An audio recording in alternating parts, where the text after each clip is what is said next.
तो welcome back guys, वापस से आप लोगों का स्वागत है हमारे क्लास 12th की बायोलॉजी में, जिसमें हम कर रहे थे इसका first chapter sexual reproduction in flowering plants, जिसमें हम अभी तक इसमें देख चुके हैं कि कैसे हमारा मेल गैमेटोफाइट यानी कि पोलन ग्रेन तैयार होता है और कैसे हमारा ओवरी यानी फीमेल गैमेटोफाइट तैयार होता है। ये दोनों हम देख चुके हैं। आज हम इनकी इंटरेक्शन देखेंगे, क्या होती है, कैसे होती है और किन एजेंट्स के थ्रू होती है। तो पहले हम जरा एजेंट्स की ही बात कर लेते हैं। पहले हम जरा एजेंट्स की ही बात कर लेते हैं। Agents of pollination we have two agents of pollination यानी बायोटिक एंड एबायोटिक। बायोटिक मतलब जो खुद लिविंग है, जैसे एनिमल्स और एबायोटिक जो नॉन लिविंग है, जैसे विंड है और वाटर है ना। विंड है और वाटर है। क्या इसमें किसी को कोई दिक्कत परेशानी सक्षम का सवाल तो नहीं होना चाहिए, इतना तो सबको पता है। एबायोटिक को ही अब इन्होंने आगे फर्दर क्लासिफाई करा हुआ है। तो जरा एक काम करते हैं, इधर हम बातें करते हैं, किसकी बात करें, विंड की बात करते हैं। इधर विंड की बात करते हैं। If a plant is needed to be pollinated through wind, what are the properties that plant needs to be. Wind के लिए, अगर विंड से मैं किसी प्लांट को चाहता हूँ कि वो पॉलिनेशन करे, तो क्या होना चाहिए उसके अंदर? सबसे पहला उसका जो पोलन ग्रेन होना चाहिए, पोलन ग्रेन होना चाहिए। पोलन ग्रेन कैसा होना चाहिए? उसका लाइट होना चाहिए, यानी लाइट वेट होना चाहिए, एंड स्टिकी होना चाहिए, यानी चिपचिपा होना चाहिए। अच्छा, लाइट क्यों? ताकि हवा के बहाव के साथ अपने आप को उड़ा सके। स्टिकी क्यों? ताकि उसको जैसे ही स्टिग्मा मिला जाकर चिपकना चाहिए होगा। फायदा क्या हुआ कि यहाँ से हल्का होके उड़ तो गया, बट वहां जाकर चिपक नहीं पाया। तो पहुंचने का मतलब क्या होता है ना। पोलन ग्रेन कैसा होना चाहिए? लाइट एंड स्टिकी होना चाहिए। अच्छा, पोलन ग्रेन तो लाइट एंड स्टिकी हो गया, तो जो स्टिग्मा है वो कैसा होना चाहिए, है ना। स्टिग्मा होना चाहिए। स्टिग्मा कैसा होना चाहिए? स्टिग्मा होना चाहिए लार्ज, ताकि वो इस लाइटर पोलन ग्रेन को पकड़ पाए। एंड फेदरी, यानी उसमें थोड़े से फेदर्स, मतलब लाइक उसमें फाइबर्स होने चाहिए प्रेजेंट उसके आउटर सरफेस पर, ताकि पोलन ग्रेन आकर चिपक पाए। फेदरी फेदरी होना चाहिए, लार्ज होना चाहिए और फेदरी होना चाहिए। विंड के लिए अगर पॉलिनेशन, विंड के थ्रू पॉलिनेशन करना है, तो पोलन ग्रेन और स्टिग्मा में ये कैरेक्टर्स होने चाहिए। अच्छा, अब अगला अगला क्या है? अगला है हमारे पास, जरा वाटर की बात करते हैं इधर, है ना। इधर तो वाटर में ऐसे तुमको कुछ दिया नहीं है, बट जो वाटर में मेन दिया है कि मोस्टली 30 जेनरस जो होते हैं, इतने सारे जेनरा के प्लांट्स हैं, फ्लावर्स हैं, mostly 30 genera of plant. Genera मतलब जीन्स, वो पता है ना, किंगडम, फाइलम, और वो जो पूरा बनता था 11th में जो हमने करा था फर्स्ट चैप्टर में, तो उसी में से जो जेनेरा है उनका जीनस है ना। 30 जीन्स के जो प्लांट्स और फ्लावर्स हैं, वो ही ऐसे flowers are capable of water pollination, capable of are capable of pollination through water, या वाटर पॉलिनेशन लिख देते हैं, पॉल्यूशन नहीं लिखना कोई भी। कभी कभी जल्दबाजी में हो जाती है ऐसी ऐसी छोटी मोटी गलतियां, लग रहा होगा बेकार सी गलती, बट कर भी आओगे क्या पता। वाटर पॉलिनेशन, वो वाटर के थ्रू पॉलिनेशन कर सकते हैं। अच्छा, एग्जाम्पल में क्या आते हैं? मोनोकॉट प्लांट आते हैं इसमें, मोनोकॉट प्लांट आते हैं मोनोकॉट प्लांट आते हैं। तो ये हमारे पास पॉलिनेशन का है। अच्छा, पॉलिनेशन के बाद एक चीज होती है सेल्फ पॉलिनेशन, मतलब खुद ही प्लांट जो है, खुद जो है पॉली सेल्फ फर्टिलाइजेशन या सेल्फ पॉलिनेशन को क्या रोकने के लिए हमारे पास आउट ब्रीडिंग डिवाइसेस हैं। ये क्या करते हैं? प्रिवेंट करते हैं सेल्फ पॉलिनेशन। प्रिवेंट करते हैं क्या? Self pollination.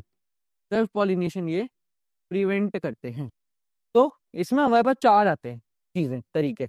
पहला तरीका, दूसरा तरीका, तीसरा तरीका और चौथा तरीका। पहला है नॉन सिंक्रोनाइजेशन। नॉन सिंक्रोनाइजेशन, ये क्या है? नॉन सिंक्रोनाइजेशन का मतलब क्या होता है कि नॉन सिंक्रोनाइजेशन मतलब जो फीमेल प्लांट है या फीमेल पार्ट है प्लांट का या फ्लावर का, और जो मेल फ्लावर का पार्ट है, तो जैसे पोलन ग्रेन अलग टाइम पे मैच्योर हो रहा है और स्टिग्मा स्टाइल ओवरी अलग टाइम पर मैच्योर हो रहे हैं। एंथर फिलामेंट जो पोलन बनाते हैं, एंथर फिलामेंट जो है वो अलग टाइम पर मैच्योर हो रहा है, और स्टिग्मा साइलेंट ओवरी अलग टाइम पर मैच्योर हो रहा है, तो उनके बीच में सिंक्रोनाइजेशन नहीं है, साथ साथ मैच्योर नहीं हो रही कि वो वहां से जैसे पोलन जो है छोड़ेगा तभी जो स्टिग्मा जो है वो पोलन को पकड़ ले। क्यों? हो सकता है कि पोलन पहले रिलीज हो जाए, स्टिग्मा की अब तक हालत नहीं बन पाई, क्या वो उसे पकड़े। बट उल्टा भी हो सकता है, यहाँ स्टिग्मा तो रेडी था, बाद में स्टिग्मा बुड्ढा हो गया और तब जाकर पोलन ग्रेन जो है वो रिलीज हो रहा है, तब तो उसके पकड़ने की तब भी कैपेबिलिटी नहीं रही। तो ये नॉन सिंक्रोनाइजेशन जो कि इनमें होता है। अच्छा, अब नॉन सिंक्रोनाइजेशन के बाद इसमें और क्या चीज आ सकती है? जेनेटिक आती है, कुछ चीजें जो होती है वो जेनेटिक होती है, जेनेटिकली प्लांट जो है कैपेबल ही नहीं है सेल्फ पॉलिनेशन के लिए।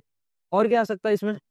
उसमें आ सकता है यूनिसेक्सुअल फ्लावर आ सकता है, यूनिसेक्सुअल फ्लावर आ सकता है, यानी प्लांट में जो है, प्लांट जो है एक ही टाइप का है, यूनिसेक्सुअल फ्लावर मतलब एक ही टाइप का फ्लावर है, या तो मेल है या फीमेल है, उसमें या तो सिर्फ पोलन ग्रेन है या उसमें सिर्फ स्टिग्मा है। और आखिरी क्या आ सकता है? अ, आखिरी में क्या था उसमें, एनसीईआरटी में एक और इसमें पॉइंट दिया हुआ है, distance, distance between flowers, distance between unisexual flowers, उनका डिस्टेंस, क्या पता वो दोनों फ्लावर जो है खुद ही इतने इतने दूर हो कि कोई पॉलिनेशन एजेंट भी जो है वो भी काम नहीं कर पा रहा। Distance between unisexual flowers, unisexual flowers, ये भी आपको जो है आउट ब्रीडिंग डिवाइसेस में ये 4 चीजें दी हुई है, और ये आपको मैंने समझा भी दी। इसके नीचे का पॉइंट आपको खुद लिखना पड़ेगा क्या होता है, एक बार चाहो तो वापस से सुन लेना। अच्छा, अब अगला पोर्शन है pollen pistil interaction. Pollen, pollen male, pistil female.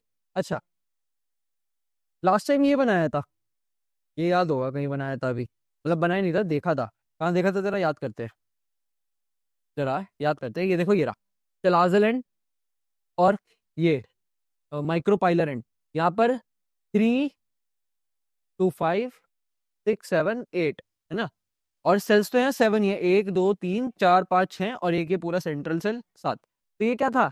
ये 7 सेल्ड 8 न्यूक्लिए ये 7 सेल्ड 8 न्यूक्लिएटेड था, 7 सेल्ड और इनके अंदर 8 न्यूक्लियस है, 7 सेल्ड 8 न्यूक्लिएटेड है ये। तो इसी को हम आगे लेकर आए इंटरेक्शन दिखाने के लिए, तो यहाँ से हटाते हैं ना। तो इसी में क्या हुआ, यार हमारे पास हमने कोई एक सेल निकाल दिया, इस एक सेल को लेट्स सपोज हमने इसे निकाला, इसका जाइगोट बन गया है ना। अब ये जो है अपने अंदर जो सेल सेल डिवाइड करेगा, फिर एक ये एम्ब्रियो बनाएगा, ये जाइगोट से क्या बनेगा? एम्ब्रियो बनेगा। एम्ब्रियो के अलग अलग यहाँ पर एनसीईआरटी में यहाँ शेप्स दिखा रखी है इन्होंने, है ना।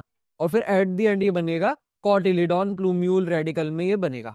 ये रेडिकल बड़ा पोर्शन, प्लूम्यूल इसका ये वाला हिस्सा जहाँ से एंटर करता है पोलन, और कॉटिलिडॉन। अगर ये कॉटिलिडॉन एक हुआ तो मोनोकॉट, तो मोनोकॉट।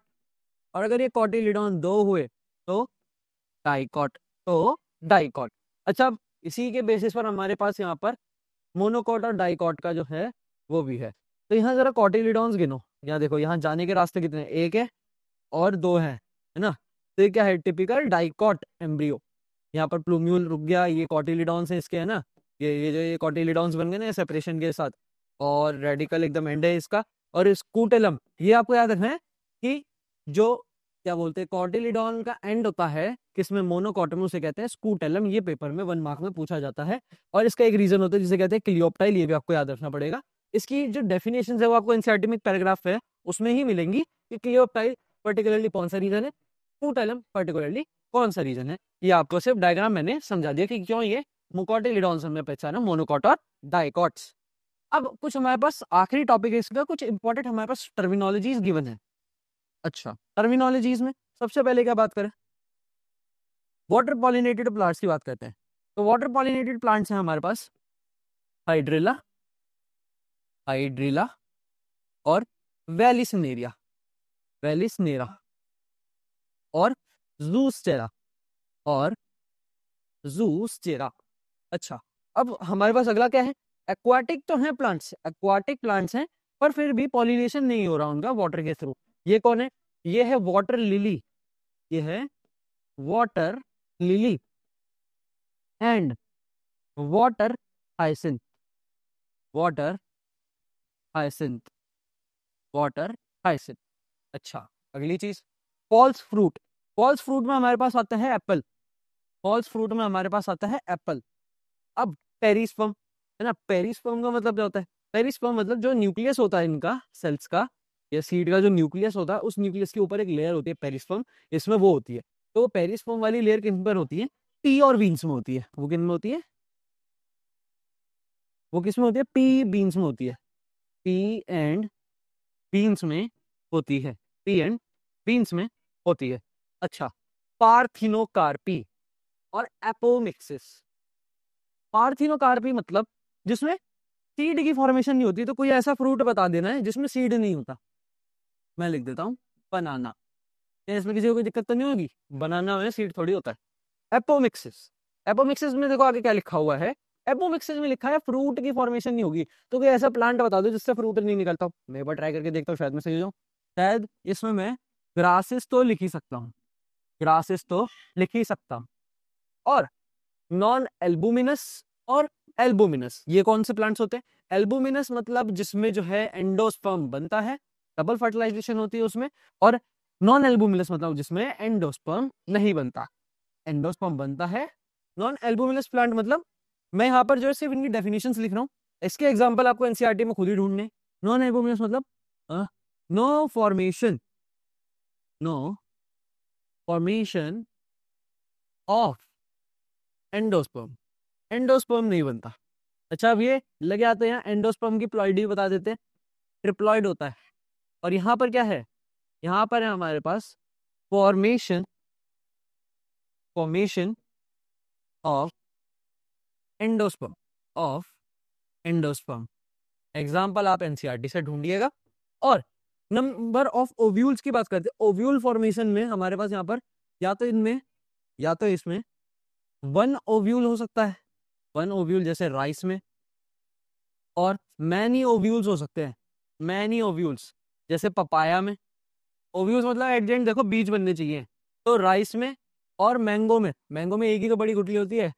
और पपाया और वाटरमेलन देखो कितने बीज निकलते हैं दोनों में, पपाया वाटरमेलन। बस ये दो एग्जांपल्स इसमें भी काफी है। अच्छा, यहाँ पर एप्पल के साथ साथ मैं आपको एक और बता देता हूँ, स्ट्रॉबेरी और लिख देना फॉल्स फ्रूट में, स्ट्रॉबेरी। ये चल आगे चलते हैं। यहाँ पर ये भी हो गए। इसके एग्जाम्पल तो आप खुद ही लिखने वाले हैं। मेरे को बताना है parthenogenesis, parthenocarpy and apomixis. Parthenogenesis, parthenocarpy and apomixis, ये क्या होता है? तो पार्थिनोकार्पी तो देखो ऊपर लिखा हुआ है नो सीड। मतलब इसमें क्या बनता है? पार्थिनोकार्पी में क्या बनता है? Formation, formation